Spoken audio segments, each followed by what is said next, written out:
పునర్జన్మ ఉంది అని మీరు నమ్ముతారా? ఖచ్చితంగా ఉంది, అనుమానం లేదు, శాస్త్రీయంగా రుజువు చేయొచ్చు. దానికి ఏమో గొట్టాల కొడుకులతో ప్రయోగశాలలో చేసేది కాదు ఇది. అన్ని ప్రయోగశాలల్లో రుజువు కావు, కొన్ని యోగశాలల్లో అవుతాయి, కొన్ని యాగశాలల్లో అవుతాయి. మన శాస్త్రం ఉంది, పునర్జన్మ ఉంది అనేది ఎందుకు నమ్మి తీరాలి మనం అంటే, ఎలా ఉంటుందని చెప్పారు శాస్త్రంలో పునర్జన్మ. ఈ జీవికి వెళ్ళిపోయే వరకు కనుక ఇందాక మనం చెప్పుకున్న ఈ వాహన వ్యామోహం, సంతాన వ్యామోహం, భయాలు వదులుకోకపోతే వీడి మనస్సు మళ్ళీ ఇంకో శరీరాన్ని పొందుతుంది. అదే పునర్జన్మ. ఆ మనస్సు, ఆ జీవుడు, మనస్సు జీవుడు, సంకల్పం, బుద్ధి, చిత్తం అన్నీ ఒకటే, పేరు మార్పుగా వీడు మళ్ళీ ఇంకో జన్మ ఎత్తుతాడు. ఎందుకని ఈ మనస్సులో ఇవన్నీ ఉండవాలి. ఎలా ఎత్తుతాడు తెలుసా?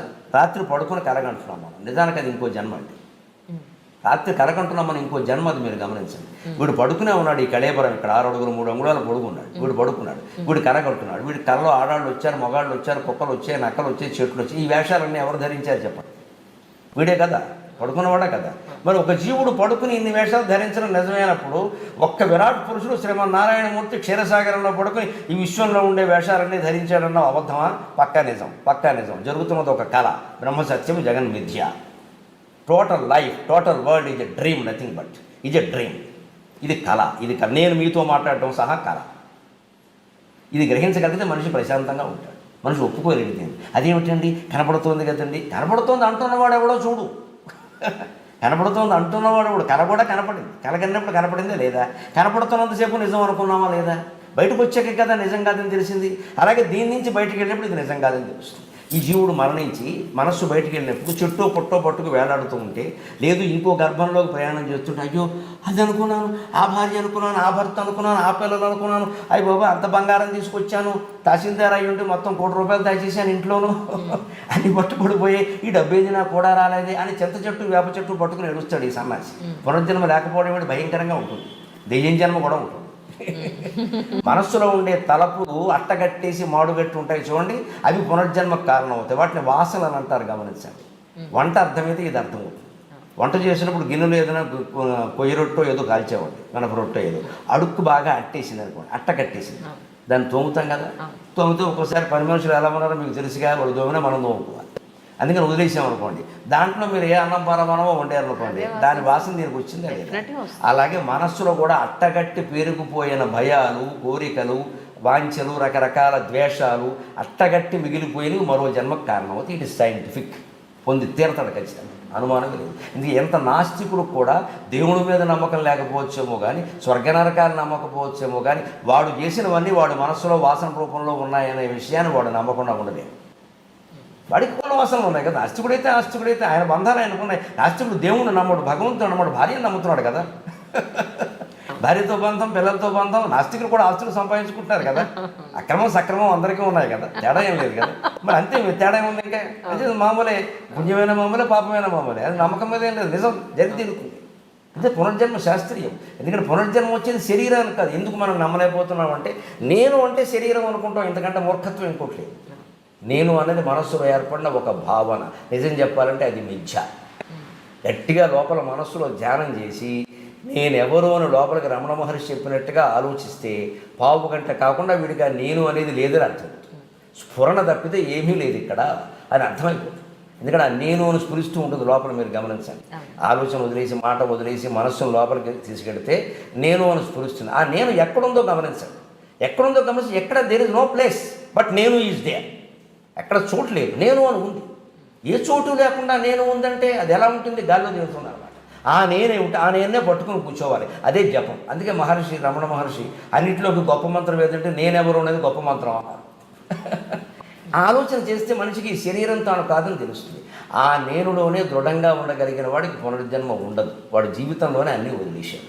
ఇలాగే సంతాన వ్యామోహం, వాహన వ్యామోహం, భయం అన్నీ కూడా వదిలేశాడు. ఈ జీవితంలోనే వదలడం కోసమే మనకు అమర్నాథ్ యాత్రలు, సత్యనారాయణ వ్రతాలు, అక్షతృతి వ్రతాలు ఇవన్నీ పడితే వీటి నుంచి మళ్ళీ డబ్బులు ఆశిస్తున్నాం, పురుళ్ళు ఆశిస్తున్నాం, పుణ్యాలు ఆశిస్తున్నాం అంటే ఏమనుకోవాలి జాతిని? అసలు తెలుసుకోవాల్సిన తత్వం తెలుసుకోకుండా వీటిని పట్టుకు వేలాడుతాం. తెలుసుకుంటే మీరు అక్కడికి వెళ్ళక్కర్లేదు. వెళితే మంచిదేనమ్మా, కాదనేదేముంది, వెళ్ళండి, హాయిగా ఇంక గొప్ప అనుభూతి కలుగుతుంది. ఇప్పుడు ఈ కథ తెలిసిన నాకు అమరనాథ్ ప్రత్యక్షంగా చూశాను కూడా దివ్యానుభూతి కలుగుతుంది. అనుమానం ఏముంది? తెలుసుకుని వెళ్ళాలి. కానీ నాకేదో అక్కడ వెళ్ళగానే ఎలా తెలిసిపోతుంది? ఏం తెలిసిపోయింది? అంటే మన మనిషిలో సహజంగా ఉండే ఒక బద్ధకం ఏంటంటే కృష్ణమూర్తి గారు చెబుతారు అదే విషయం. నీకు ఏమీ నువ్వు కష్టపడకుండా నువ్వు ఉన్న చోటు నుంచి కదలకుండా ఏదో చోటుకి వెళ్ళడం వల్ల అక్కడ ఏదో మునగడం వల్ల ఇక్కడ ఏదో ముట్టుకోవడం వల్ల వారెవరినో చూడడం వల్ల నీకు వచ్చేయాలి. ఇది దురాశ కాదా? నిజమేనండి. ఎవరో మహాపురుషుని సందర్శించామండి, మనకి ఏదో వచ్చింది అంటే కష్టపడ్డాడు ఆయన, బోల్డు తపస్సు చేశాడా? అంత తపస్సు నువ్వు చేయకుండా ఆయన తపస్సును గోకేసుకుందామని చూస్తున్నావు ఆ కాళ్ళకి దండం పెట్టి. అన్యాయం కాదండి ఇది, స్వార్థం కాదు. ఆయన కాళ్ళకి దండం పెట్టి ఆయన తపస్సును గోకేసుకుందామని చూస్తున్నావు. పుణ్యపురుషుల దర్శనం అండి మాకు అన్నీ అద్భుతానుభూతి ఎందుకు ఆశిస్తున్నావు? అసలు ఆయనలా ఉండాలని ఎందుకు అనుకోవు? ఆయన నుంచి ఏదో గోకేద్దామని చూస్తున్నావు. కానీ ఆయన దర్శనం అయ్యాకే మాకు ఇంట్లో అన్ని శుభాలు జరిగాయండి, ఒకవేళ అశుభాలు జరుగుతాయేమో మీరు ద్వేషిస్తారు కదా. జ్ఞానం అంటే శుభాశుభాలు సమానంగా భావించడం, అంతేకాని శుభాలు జరగాలని కోరుకుంటున్నారు అంటే వాళ్ళు భక్తులు కాదు, స్వార్థపరుల కింద లెక్క. స్వార్థపరుల కింద లెక్క. మా ఫ్రెండు వాళ్ళ ఒక ఫ్యామిలీ ఉంది. ఏంటంటే వాళ్ళ వారు అన్నట్ట బెంగళూరులో ఒక హోమం జరుగుతుంది, చాలా గొప్ప గొప్ప వాళ్ళు వస్తున్నారు, వెడితే లైఫే మారిపోతుంది అని చెప్పని వెళ్ళాట. వెళ్ళి వచ్చారు. వచ్చిన తర్వాత దీని బాధ ఏంటంటే ఈయన సరిగ్గా ఉద్యోగం చేయమను, ఈయన సరిగ్గా బయట అప్పులు ఏం చేశాడో ఫస్ట్ నాకు చెప్పమను, ఎంత వస్తుందో ఫస్ట్ నాకు చెప్పాలి కదా. భార్యకి ఎంత వస్తుందో చెప్పడు. అప్పులు వాడు ఇంటికి వస్తేనే ఓహో వీళ్ళ దగ్గర అప్పు తీసుకున్నాడు వచ్చారు. అలా ఎంతమంది వచ్చారో పాపం దానికి సఫర్ అవుతుంది. ఈ పనులు ఏమీ చేయకుండా ఒక హోమం చూసేసి గొప్ప గొప్ప వాళ్ళు వస్తున్నారని అక్కడికి వాళ్ళని చూసేసి ఒక తీర్థం తీసుకును ఒక పూజ మన పేరుని చేసేస్తాను పుణ్యం వచ్చేస్తుందా? ఈయన చేసే పనులు ఇవేం పట్టవా అని అడుగుతుంది. దాని బాధ అవునంటారా కాదంటారా? పక్కా ఆ ఇల్లాలకి నా నమస్కారం, చిన్నపిల్ల అయినా సరే అది తెలివి ఆలోచించాల్సి. మనం చేసే పనులు మనం అప్పులు చేయకుండా భార్యాభర్త కూర్చొని ఆలోచించుకోవచ్చు. ఇప్పటికండి మా వయసు మీరు ఊహించగలరు కదా, నాకు షష్టిపూర్తి అయిపోయింది. ఇప్పటికి లెక్క రాస్తున్నాను ప్రతిరోజు. ఆవిడకి నేను డబ్బు ఏదో ఇవ్వాలి కదా, అందుకని ఇస్తే 5,000 10,000 ఏదో అవసరాన్ని బట్టి అడుగుతాను. 1వ తారీఖు ఎక్కువ అడుగుతారు సహజంగా, మిగిలినప్పుడు కానీ లెక్క రాస్తున్నాను. పిల్లల ఫీజులు అంటే పర్వాలేదు, నెల రోజులు లేట్ అయినా పర్వాలేదు అంటట. ఇంట్లో రేషన్ లేదంటే కొంచెం సర్దుకో అంటట. ఇంటి ఓనర్కి రెంట్ ఇవ్వాలి అని అంటే 4 నెలలు ఒకసారి కట్టేద్దాం అంటట. అంతే అంటట కానీ ఎప్పటికీ ఇచ్చింది లేదు. ఈఎంఐ కష్టపడుతుంది. మరి ఇంట్లో ఉంది, వచ్చే ఈవిని అడుగుతారు తలుపు కొట్టి, ఏం చెప్పుకోవాలి? అదే కదా. వాళ్ళు వచ్చిన వాళ్ళు ఏమంటున్నారు, ఏమ్మా నీతో కలిసి ఉండట్లేదా, నీతో సంసారం చేయట్లేదా, తీసుకొచ్చిన డబ్బులు నీకు ఇవ్వలేదా అని అడుగుతారు. అనకూడని మాటలు అంటారు, వాళ్ళు భరించలేరు. చాలా బాధ్యతారాహిత్యం అది. అదే చెప్తున్నాను కదా. ఇప్పుడు మన అప్పులు ఒక చోట ఉన్నాయి, అబద్ధాలు ఇంకో చోట ఉన్నాయి, మాయలు ఇంకో చోట ఉన్నాయి, మన లోపాలు మనకు ఉన్నాయి. అవి సవరించుకోవడం మానేసి హోమం చూస్తాను నేను, అదేదో చేస్తాను, ఇక్కడికి వెళ్ళగానే ఏదో మారిపోయింది. కాశీ తిరుగుతారు, రామేశ్వరం తిరుగుతారు, ఇంటికి వచ్చి అత్తాకోళ్ళు దెబ్బలాడుకుంటారు. ఏమిటి ఉపయోగం? మళ్ళీ ఈ ప్రసాదం ఎవరికి పెట్టారన్న చోట ఇద్దరికి గొడవే. ఇంకెందుకు అది చెయ్యాలి. నేను గమనిస్తున్నది ఏమిటంటే ఆవిడలో కూడా యాత్రలు చేస్తూ ఉంటేనండి ఒక యాత్రకి మరొక యాత్రకి పరిపక్వత వచ్చిందండి. నిజమేనండి మీరు చెప్పింది ఏదో అనుకున్నాను కానీ అది చాలాసార్లు అప్పుడు ఏమవుతుందా అది ఫలితాన్ని ఇస్తుంది, ఈ యాత్ర ఫలితం అండి. ఆ తర్వాత ఇంట్లో మార్పులు చూశాను నేను. ఆవిడ స్వభావంలో ప్రత్యేకత ఏమిటంటే మనం ఒకసారి ఏదైనా చెప్పినప్పుడు వెంటనే నచ్చకపోవచ్చు, చాలా మందికి నచ్చదు, వెంటనే చేయకపోవచ్చు కూడా. కానీ 24 గంటల్లో నాకు అది జరిగిపోతుంది. అది తెలుసు. ఆలోచిస్తుంది మనిషి, ఎందుకు చెప్తాడు? పని లేకుండా చెప్పడు కదా ఆయన, అంత చదువుకున్న ఆయన, అందరూ గౌరవిస్తున్నారు, చేత అది చేస్తే బాగుంటుంది, నష్టం అని మారిపోతుంది అక్కడ. నాకు కావాల్సింది మార్పే కదా, అది నష్టం మార్పే కదా. వెంటనే చేయాల్సిన పని అంటే ఒకసారి కుదురు ఆవిడ చెప్పినా నేను చేయను వెంటనే. అది సర్దుకుని చేసిన ఉన్నాయి చెప్తే ఒక్కోసారి సార్ నేను ఒకసారి అంటే వెంటనే ఎగైన్ యు ఆర్ రైట్ అంటాను. ముందు ఒప్పుకోరు అసలు చెప్పద్దు అంటారు. ఉంటే ఎంతో వస్తుంది కదా, కొంచెం అహం ఉంటుంది కదా, ఎంతైనా చెప్పగానే ఒకసారి చెప్పేవాలే అంట. కానీ తర్వాత అంటే ఆ పని ఎందుకు చేసిందో నాకు తెలియదు, ఏదో అది అనవసరం అనుకున్నాను, లేదా చేదస్తాం అనుకున్నాను. అంతే కాసేపటికి అది ఎందుకు అర్థం అవుతుంది. ఓ ఎగైన్ యు ఆర్ రైట్ అంటాను, ఆల్వేస్ రైట్ అంటుంది. అది సరిపోయింది. పని జరగడం కదా కావాల్సింది. అప్పటికప్పుడు ఒప్పుకోవడం అనే సమస్య ఉంది, నేను ఒప్పుకోను కదా. అది అలా ఉంటే మీకు సమస్యలు పరిష్కారం అవుతాయి. కానీ మన ఆలోచనలు అలాగే అట్టుపెట్టుకుని మన పనులు అలాగే చేసుకుంటూ ఏ దేవుడో వచ్చి మన కాపాడాలంటే ఏమమ్మా రాముడు పడ్డాడు కష్టాలు, కృష్ణుడు పడ్డాడు కష్టాలు, వీళ్ళు రాముడిని కృష్ణుడిని పూజ చేస్తే కష్టాలు పోతాయంటారు ఏమిటంటే నాకు అర్థం కాదు. అందుకోసం లేరండి వాళ్ళు, మన కష్టాలతో వాడికి సంబంధం లేదు. రామావతారం ద్వారా కృష్ణావతారం ద్వారా మనం ఏ జ్ఞానం పొందాలో ఆ జ్ఞానం పొందాలి. అందుకని వాళ్ళ కాళ్ళ మీద పడి కష్టాలు పోగొట్టమని కోరడం ఏంటి? రాముడు ఏమంటాడు, నేను పడిన కష్టాలు కూడా పోగొట్టాలి అంటాడు. ఆయన వాళ్ళ ఆవిడ కనపడకపోతే ఏడాది పాటు వెతుక్కున్నాడు. ఆయన హోమం చేస్తూ కూర్చోలేదే.